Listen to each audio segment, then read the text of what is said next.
Shalom e bem-vindos à Via Rápida Israel, uma frase do hebreu que significa amarás a Israel. Esperamos que vocês fiquem conosco porque nosso professor Dr. Baruch vai compartilhar um estudo expositivo da Bíblia. Dr. Baruch é professor titular no Instituto Zera Avraham, com sede em Israel. Ainda que todas as aulas no Instituto são dadas em hebraico, o Dr. Baruch fica feliz em compartilhar este estudo semanal com dublagem em português. Para mais informações sobre nosso trabalho em Israel, visite nosso site amarasaisrael.org.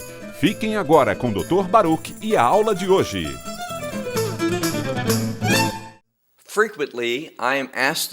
Frequentemente me perguntam se acredito na Trindade. E a resposta que sempre dou é um sonoro sim. O motivo é que, embora a palavra Trindade não apareça na Bíblia, quando examinamos as Escrituras, descobrimos que a doutrina de Deus ser Deus Pai, Deus Filho e Deus Espírito Santo é uma verdade revelada pela palavra de Deus. E então, alguém pode perguntar: você acredita em 3 deuses? Não, eu não acredito. Deus é um, mas manifestou-se de forma distinta e única em 3 pessoas, cada uma sendo Deus em si mesma. Não menos Deus, nem de alguma forma carente de algo, mas cada uma sendo Deus. Então, a Bíblia está falando de 3 deuses? Não, apenas de um. Então, você quer dizer que 3 é igual a 1? E 1 é igual a 3? Isso mesmo.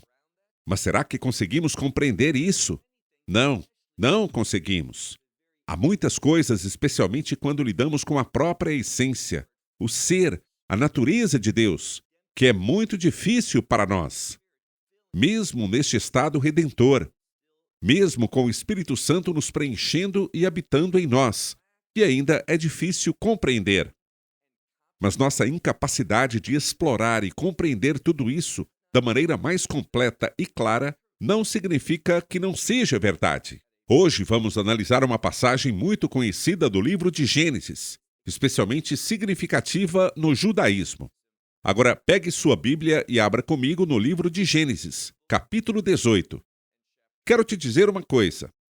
Assisto a muitas palestras de rabinos e sempre me surpreendo com a forma como eles conseguem pegar uma pequena referência, uma dica, o que eu chamaria de uma pista muito distante nos textos, e chegam a uma conclusão a partir dela. Na maioria das vezes, não acredito que essa seja uma maneira boa ou adequada de fazer uma exegese bíblica, ou seja, de interpretar as Escrituras. Mas eu gosto de consistência. Portanto, vamos analisar, na minha opinião, uma forte referência a Deus se revelando por meio de 3 pessoas, cujo resultado é uma referência à Trindade. Mas o mundo rabínico não vê isso dessa forma. Se olharmos para os antigos sábios, eles veem Deus se manifestando aqui, nesta passagem, nestes 3 indivíduos que aparecem. Dito isso, veja comigo o versículo 1. No livro de Gênesis, capítulo 18, versículo 1, e o Senhor lhe apareceu. A palavra Senhor é Yud-Hei Vav-Hei Hashem, a forma mais sagrada de se dirigir a Deus.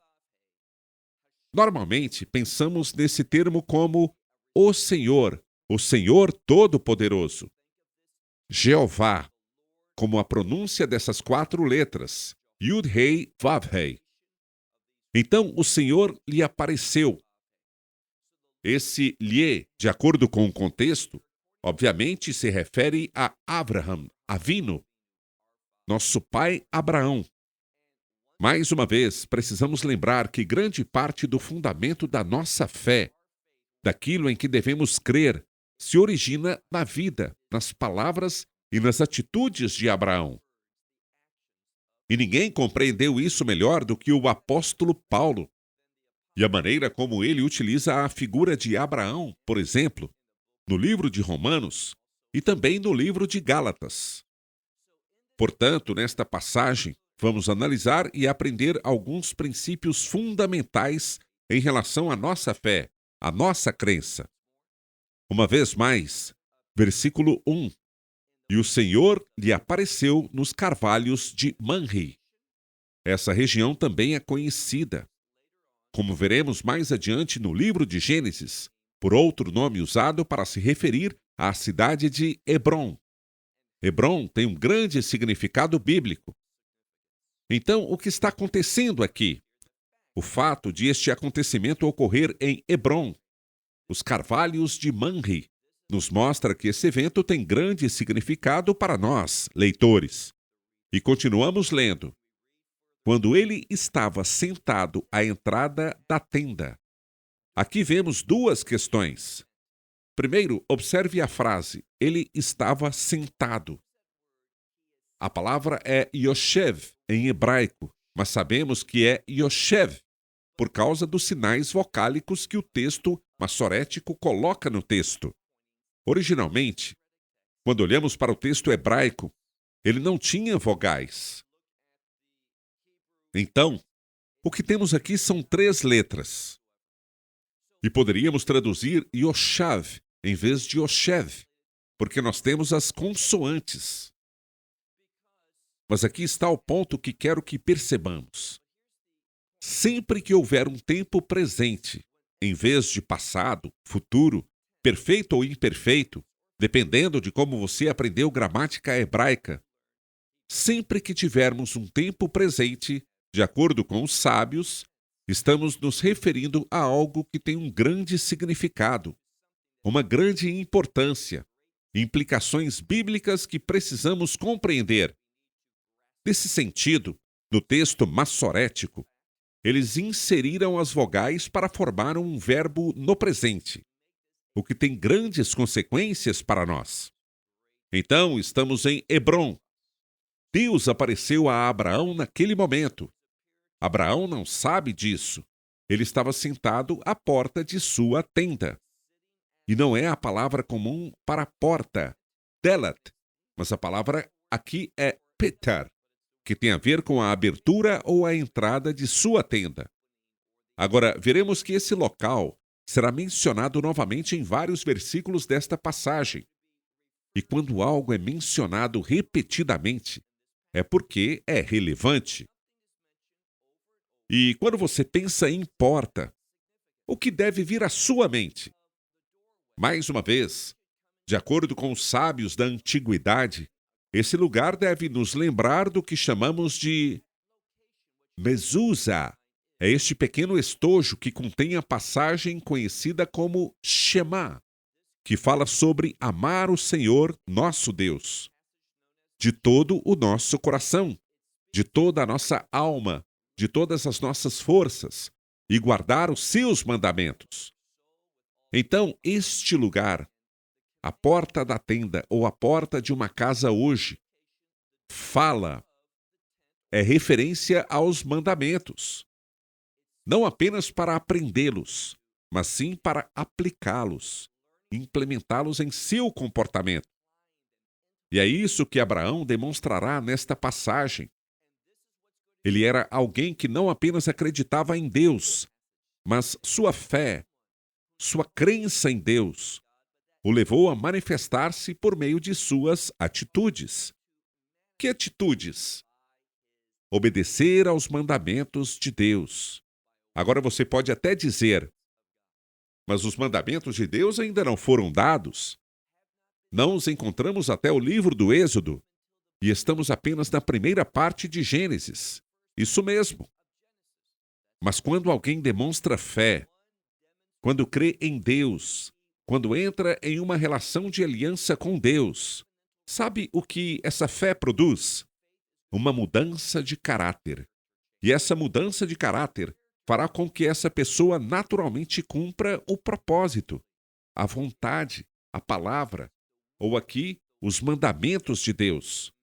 Contudo, há outra coisa que precisa ser dita antes de prosseguirmos, e refiro-me ao contexto. Estamos agora em um novo capítulo, mas repito de novo, esses números de capítulos, como o capítulo 18 e esses versículos, Eles não aparecem nos textos originais. Não há numeração de versículos nem de capítulos. É apenas a palavra de Deus escrita que continua. Então, a última coisa que lemos antes de chegarmos ao capítulo 18 é o fato de Abraão ter sido circuncidado. O que aprendemos sobre circuncisão em nosso estudo anterior? Se pudéssemos resumir em uma frase, a circuncisão fala da morte da carne. E quando nossa carne morre, o que acontece? Nós caminhamos segundo o Espírito. Uma passagem bíblica que costumo citar é Romanos 8, versículo 4, que diz: Aqueles que não andam na carne, mas andam no Espírito, cumprem a justiça da lei. Isso está sendo exemplificado, demonstrado e compartilhado conosco através da vida de Abraão. Como isso se dá? Continue lendo. O Senhor apareceu a ele nos carvalhos de Manre, quando ele estava sentado à entrada da tenda. Literalmente, à entrada de sua tenda. E continua o texto, na hora mais quente do dia. Abraão era um homem idoso, com 99 anos, como aprendemos na semana passada, e havia acabado de ser circuncidado. Uma experiência dolorosa para um homem, que aconteceu na hora mais quente do dia, na hora em que a pessoa quer descansar. Em espanhol, nós sabemos que existe um termo maravilhoso para esse momento: siesta. Ou seja, foi no momento não oportuno. Mas veja só como ele responde. Veja o que pode ser um momento inoportuno para nós, de acordo com nossa cultura, nossa mentalidade e como vemos as coisas. Pode ser o momento mais oportuno segundo os planos de Deus. E Deus está agindo aqui. Basta voltar às 3 primeiras palavras do versículo 1, que diz: E o Senhor lhe apareceu. A aparição de Deus tem potencial, tem propósito, tem grande significado. Observe assim sua resposta no versículo 2. E ele levantou os olhos. Há 2 maneiras de entendermos a frase ele levantou os olhos. Uma é que ele estava sentado à porta da tenda e viu 3 homens passando. É isso que veremos. Então, esse levantar os olhos significa simplesmente que ele olhou. Mas normalmente, especialmente nesta parte de Gênesis, e especialmente em relação a Abraão, quando diz que alguém levantou os olhos, na maioria das vezes, é uma expressão idiomática para oração. Não sempre, mas frequentemente. E poderia estar dizendo que Abraão, naquele momento, o que ele estava fazendo? Ele estava orando. E foi em meio à oração que a revelação veio. Ele estava olhando e ergueu os olhos. Continue a ler. E ele viu. Eis. A expressão eis sempre aponta para algo que está vindo também, que tem grande significado no texto. Eis que 3 homens estavam em pé acima dele. A expressão em pé acima dele significa que eles estavam à sua frente. Estavam passando, estavam no campo, enquanto Abraão estava sentado à porta de sua tenda, e eles estavam passando. Fica claro que é isso que está acontecendo. A expressão esses 3 homens. E aqui, novamente, lembre-se do contexto. Abraão vê, ou melhor, diz, Deus apareceu para ele. E o que Abraão viu foram 3 homens. O fato de ele usar, e essa palavra é peculiar, a expressão avim alav, indica que eles estavam em pé acima dele. Muitos comentários rabínicos veem importância nisso. E eu concordo plenamente com eles, que eles estavam em pé acima dele. Significa que eles são superiores. No contexto, vemos isso. Deus, o Senhor, apareceu a Abraão. E como ele fez isso? O que Abraão viu? Ele viu 3 homens passando e diz que eles estavam acima dele. Então Deus está se manifestando e não há discordância entre os sábios. O Senhor se manifestou para Abraão. E como ele fez isso? Através desses 3 homens, ou melhor, desses 3 anjos. Bem, continue lendo. Abraão viu. Aqui vemos algo que também é muito significativo nos textos. Já mencionei antes que, quando as palavras aparecem, tem um motivo. Não precisamos da frase ele viu. Isso já nos foi dito. Ele levantou os olhos e viu 3 homens caminhando ou passando por ele. Observe o que o texto diz. Novamente, quando ele os viu, correu ao encontro deles. A expressão quando ele os viu, que aparece novamente, é quase redundante aqui. Mas insisto, nunca é redundância nas Escrituras. Como pensamos em redundância, pois ela serve para nos ensinar algo. A primeira vez, ele percebeu algo, no sentido de revelação. A segunda vez, ele viu isso se manifestar fisicamente a ele. Então Deus está se comunicando, e é por isso que ele fez algo. Ele tinha 99 anos, estava na hora mais quente do dia, e ele havia acabado de ser circuncidado. A última coisa que esperaríamos que Abraão fizesse, naquela condição, naquele momento e naquela idade, era correr. Quando as pessoas correm na Bíblia, isso sempre traz grande informação. Está tentando revelar algo. É raro ver alguém correndo nas Escrituras. Então, quando Abraão os viu, saiu da entrada de sua tenda e correu ao encontro deles. Aqui, novamente, esta é a segunda vez que a expressão é dita aqui. Petar, ha-ohel. A preposição da está ligada à palavra entrada. Então, ele correu ao encontro deles, saindo da entrada da tenda.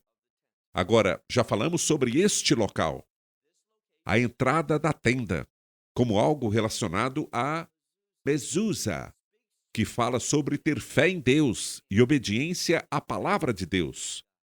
Algo que eu sempre gosto de dizer quando ensino essa passagem é que a imagem que recebemos é a de Abraão se mostrando como uma mezuzá viva, colocando em prática o que a mezuzá basicamente revela e ensina. É um ritual bíblico. Trata-se de um mandamento para fixar essa caixa, que contém os mandamentos de Deus. Encontramos essa ordem nas Escrituras. Isso nos foi ordenado. Provavelmente porque essa lei já havia sido dada. Abraão não tinha uma mezuzá em sua tenda. No entanto, ele demonstrava o que uma mezuzá deveria revelar. E o que é? Bem, se consultarmos o livro de Deuteronômio, capítulo 6 ou capítulo 11, veremos revelado a nós o significado da mezuzá. Nós a colocamos nos batentes das portas ou a colocamos nos portões de nossa propriedade. Uma das razões, segundo a tradição, é que os que passam por ali, os que vêm à nossa casa, encontram ali alguém temente a Deus. Alguém que demonstra a Torá viva em sua vida. E o que isso significa? Ser uma bênção. A hospitalidade é um aspecto fundamental dos mandamentos de Deus. Ser muito hospitaleiro com os outros. E o que Abraão está fazendo? Esses 3 homens, como nós veremos, e já foi dito no início, eles estavam em pé acima dele. Mas depois, como mencionei, eles passam. Abraão não poderia ter feito nada.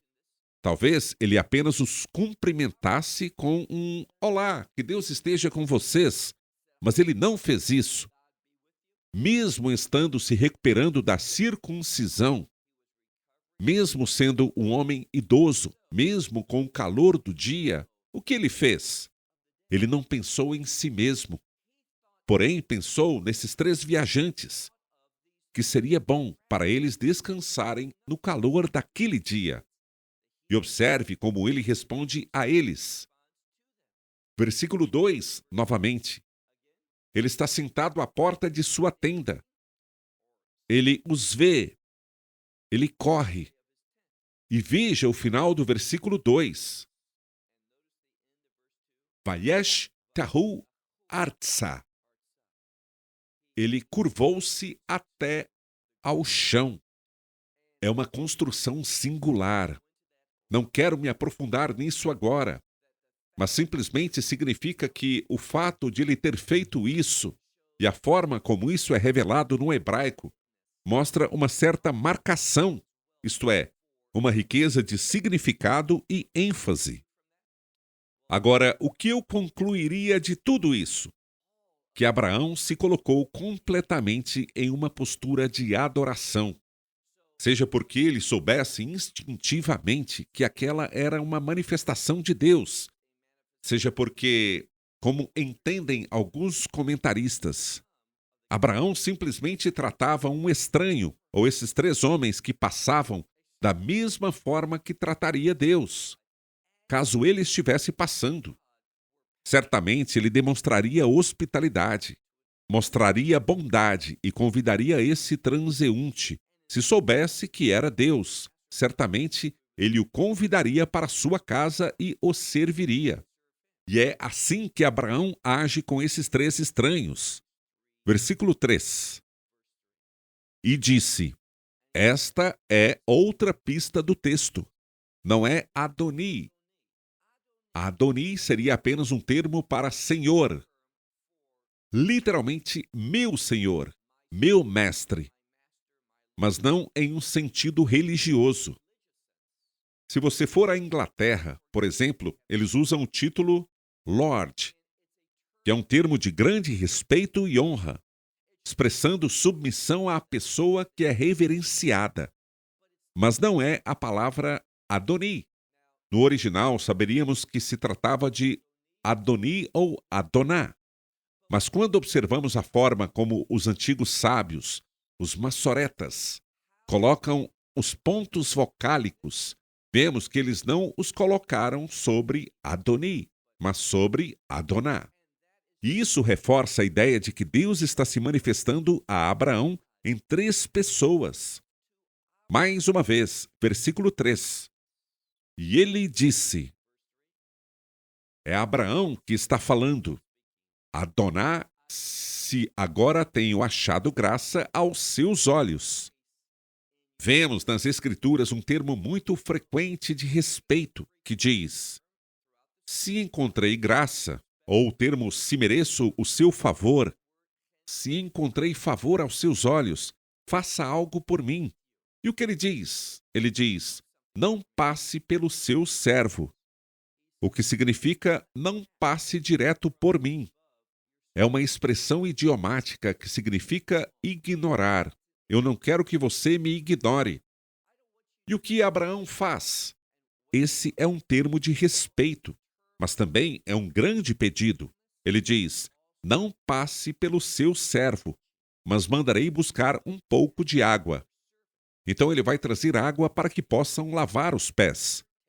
Ele diz, para que lavem os pés. Este é um termo de respeito. Lavar os pés de alguém ou permitir que o façam em sua casa, fornecendo os meios para isso, é um ato de hospitalidade, é um ato de respeito, é um ato de conforto, porque eles estão caminhando e é revigorante que seus pés sejam lavados. E não é só isso. Ele diz também, e descansem debaixo desta árvore. A ideia aqui é apoiar-se na árvore, ficar debaixo da sua sombra e refrescar-se. Versículo 5 agora. E ele pegou potlehem, um pouco de pão besadu lefhem. Essa é uma expressão que significa ajudar. É apenas uma palavra relacionada ao coração. Isto é, fortalecer. Mas também pode ser uma expressão idiomática, porque a mesma palavra para fortalecer também pode ser uma referência a comer. A palavra que significa restaurante. Messadá, que também vem da mesma raiz. Então está dizendo: descanse, lave os pés, é relaxante, sente-se debaixo da árvore, fique na sombra e relaxe, porque ele quer fazer outra coisa. E o que seria? Ele diz: e depois você pode seguir, agora que já chegaram a este seu servo. O que significa o seguinte: você entrou no meu território, na minha região, e, portanto, porque você achou conveniente, por qualquer motivo, vir à minha propriedade, quero lhe mostrar hospitalidade. Você entrou na minha jurisdição, poderíamos dizer. Portanto, Abraão diz: deixe-me ser bondoso com você. Deixe-me ser hospitaleiro com você e depois você pode seguir. O que ele está dizendo é: não me negue a oportunidade de ser uma bênção. Não prossiga sem me permitir oferecer-lhe hospitalidade. Observe o que mais ele diz no versículo 5. Eles de fato estão falando e dizem: está bem, faça como você disse. E no versículo 6, Abraão vê como uma oportunidade. Eles estão se refrescando, descansando no calor do dia. E depois eles continuarão sua jornada. Mas enquanto descansam, observe como Abraão faz ainda mais do que isso. Versículo 6. E apressadamente. Essas palavras também serão repetidas no texto para mostrar o grande desejo de Abraão de não perder essa oportunidade. E novamente, acaso Deus não sabe disso? Há debate entre os sábios sobre se ele sabe ou não. Porém, o importante é esta interpretação que eu gosto, que veremos daqui a alguns meses, quando concluirmos nosso estudo do livro de Hebreus. Lá no capítulo 13, somos advertidos. Cuidado, porque às vezes se acolhe anjos sem saber. Podemos dizer, no mínimo, que isso certamente se aplica aqui. Acho que tem mais a ver do que apenas anjos, mas sim com a própria presença de Deus, o próprio Deus se manifestando a Abraão. E Abraão, sem saber disso, mas querendo tratar a todos como deveríamos. O que diz a nova aliança? O Messias fala e ensina: o que fizerem ao menor dos seus irmãos, vocês o fazem também a mim. E Abraão demonstra isso neste versículo.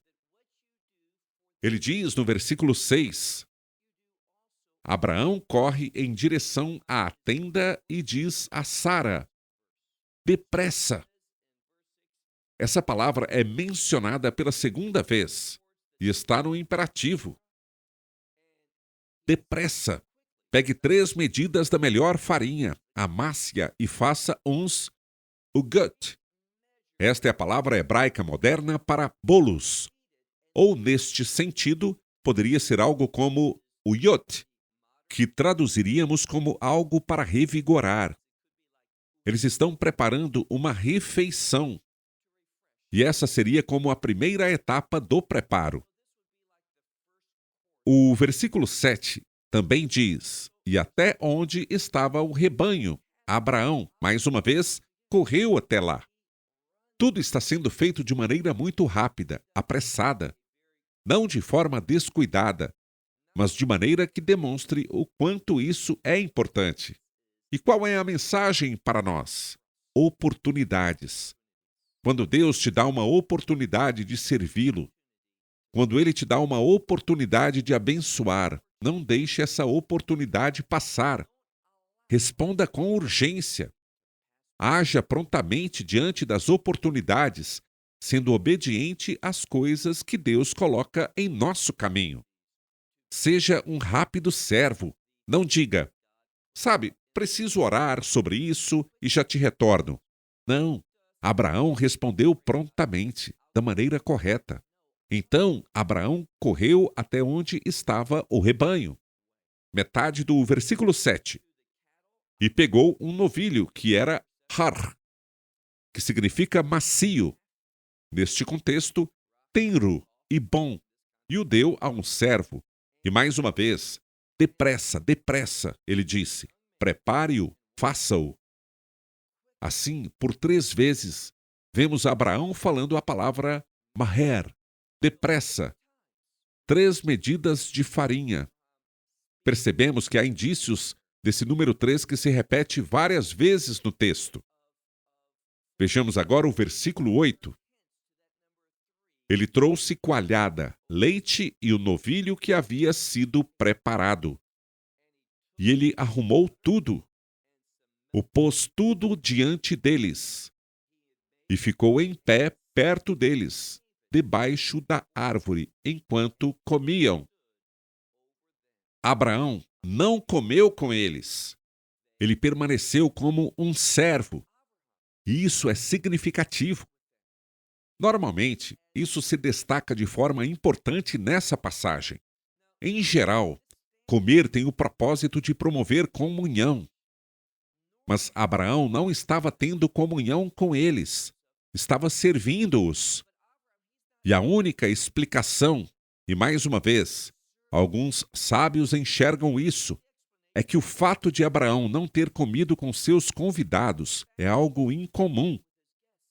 Isso pode sugerir, pelo menos ao leitor, uma dicotomia, uma separação entre Abraão, como homem, e esses 3 visitantes, que se referem a quem? Referem-se a Deus. Dessa forma, vemos muitas pistas no texto que enfatizam que o que está acontecendo aqui é uma manifestação de Deus, e até mesmo os sábios, quase todos eles, enxergam isso como uma manifestação da presença de Deus, seja uma presença literal ou uma alusão à sua presença que é revelada no texto. Versículo 9. Eles vieram com um propósito, como veremos na segunda metade da passagem que estudaremos hoje, pois elas falarão sobre a promessa de Deus. E entenda o princípio. Deus faz promessas por meio de uma aliança.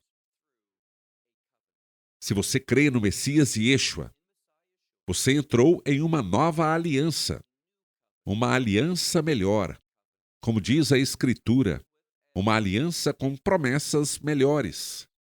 Mas só porque você entrou nessa aliança, isso significa que você receberá todas essas promessas? Bem, se você obedecer em obediência a essa aliança, sim.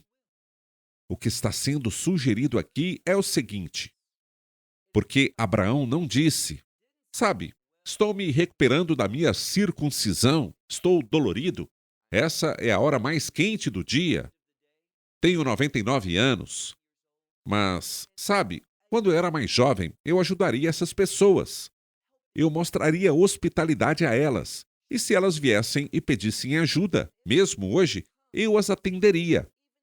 Mas, como parecem estar apenas de passagem, talvez estejam com pressa, talvez tenham comido em outro lugar, talvez tenham descansado em outro lugar. Sim, é por isso que estão passando e não fazem nada. Não era isso que Abraão pensou.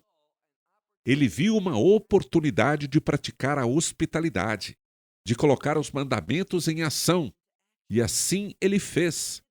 E o que isso nos revela? Observe que esses anjos, eles falarão. E quando digo anjo, quero dizer mensageiros. Sejam eles a presença divina manifestada em 3 pessoas, como acredito, ou, se adotarmos uma perspectiva rabínica mais liberal, que são simplesmente 3 anjos que manifestam a presença de Deus. Qualquer que seja a sua maneira de entender isso, perceba o seguinte: foi por causa da obediência de Abraão ao que, deixe-me dizer, é o coração de Deus, ser hospitaleiro, ser uma bênção. Essa resposta de Abraão a esses 3 nos fala de quê? Da promessa. Quando ouvimos, o que quero dizer é o seguinte: quando obedecemos à palavra de Deus, isso comunica uma mensagem de Deus a respeito do cumprimento de suas promessas para nós. A obediência é um catalisador para que as promessas de Deus se tornem realidade em nossas vidas. Por que digo isso? Vamos ao texto. Agora no versículo 9. Eles perguntam a ele: onde está Sara, a sua mulher? Sabemos que Sara é a esposa de Abraão. Abraão sabe disso. Então, por que eles usam esse termo? Por dois motivos. O fato de Sara ser sua esposa sugere uma aliança. A segunda coisa que podemos dizer sobre isso é que eles conheciam Sara pelo nome. Sabiam muito bem quem ela era. Tinham pleno conhecimento dela. Para mim, essa é uma mensagem forte no texto sobre a divindade que está visitando Abraão naquele dia. Então eles perguntam: onde está Sara, a sua mulher? E ele respondeu: ela está na tenda. Observe o versículo 10. Ele diz: agora há mudanças aqui. Quando esses três falam, às vezes é no singular, às vezes no plural. Por que isso acontece? Eu responderia assim: porque Deus às vezes se manifesta como a Trindade, os três, no plural. E às vezes ele se manifesta como o único Deus. Então veja o que ele diz no versículo 10. Então disse o Senhor: certamente voltarei a você nessa mesma época, no próximo ano. Gosto dessa expressão, nessa mesma época. Mais uma vez, se observarmos alguns sábios, eles diriam que essa mesma época se refere à primavera, quando os animais nascem. E a primavera é sinônimo de redenção. Portanto, essa criança de quem estamos falando aqui nos dá esse conceito, e a menção de Sara nos aponta para o conceito de redenção, a promessa da redenção. Então, voltarei a você nessa mesma época no próximo ano. Por quê? Eis que Sara, a sua mulher, terá um filho. Esta é uma afirmação concreta da promessa de Deus de que Abraão teria um filho com Sara, sua mulher, por meio dessa relação de aliança. Observe o que vem no meio do versículo 10. Sara escutava. Mais uma vez, como já disse, temos um grau de raridade, porque vimos muitos verbos no perfeito e no imperfeito nessa passagem. Mas aqui há apenas dois verbos no presente. Abraão sentado, no presente, e Sara ouvindo, também no presente. E mais uma vez, isso é para enfatizar a importância do que está acontecendo aqui. Então Sara escutava. E de onde ela escutava? No mesmo lugar onde Abraão estava, à entrada da tenda, atrás dele. Abraão, versículo 11. Abraão e Sara já eram idosos. Scanim, de idade bem avançada. E chegaram os dias. Que dias? Hadal liot la serra ohar kenashim. Que bela expressão! O que ela diz aqui? Chegaram os dias em que... O quê? Em que Sara já não tinha mais o costume das mulheres. Obviamente, o termo se refere à sua menstruação. Que maneira bela e digna de dizer isso! Então Sara já havia passado da idade fértil, e Abraão sabe disso. É por isso que ele lutou no passado quando disse: se ao menos Ismael pudesse viver diante de você, se a promessa viesse através desta criança. Não. Deus fará o milagre. Versículo 12. Aqui está a resposta de Sara. E Sara, assim como Abraão anteriormente, diz aqui: e Sara riu consigo mesma, mas não em voz alta. O texto é enfático. Sara riu por dentro, mas não era um riso visível ou um risinho. Ela disse para si mesma, zombando: depois de velha. É isso que quer dizer. Ainda terei. A palavra que vem a seguir é Edná. No hebraico moderno, a palavra Edná pode significar puberdade, pode significar regeneração, ou pode significar algo muito agradável para uma pessoa. Então, todas essas coisas que ela está dizendo, será que eu terei a agradável experiência de ser mãe? Será que vou voltar a ser jovem? Será que me tornarei fértil novamente como uma jovem que passou pela puberdade? É isso que ela está dizendo. E ela faz isso zombando, pois diz: eu sou velha e meu senhor, isto é, aqui diz respeito a Abraão, Adoni, não Adonai, mas Adoni, meu senhor é idoso. Versículo 13. Então o Senhor disse: interessante. Só para você saber, temos esse termo, Yud-Hei Vav-Hei, no versículo 1. Agora estamos no versículo 13, e o Senhor está falando. Esta é uma forte evidência da Trindade, de que Deus se manifestou nesses três. Então o Senhor disse a Abraão: porque Sara riu e disse: poderei dar à luz agora que sou idosa? Aqui, Sara está expressando uma dúvida. E então, olhe para o versículo 14. Deus promete algo. Ele diz: existe alguma coisa extraordinária demais para o Senhor? Algumas Bíblias traduziram como impossível. É a palavra pele. É a mesma palavra em uma forma diferente. Está na forma verbal. Lembre-se da frase pele iuets, que significa conselheiro maravilhoso. Essa é a palavra, maravilhoso. Existe alguma coisa extraordinária demais ou maravilhosa para o Senhor? Ele disse. No tempo devido, Moed. Moed, no tempo devido voltarei a você dentro de 1 ano e Sara terá um filho. Versículo 15. Sara mentiu, dizendo: eu não ri, mas tive medo. Ele, porém, disse: não negue, você riu. E os homens se levantaram dali, ou seja, eles se levantaram para partir. E observe o que vem a seguir. Va yeshkefu, que significa contemplar, olhar para algo de forma, eu diria, intensa. Por que digo isso?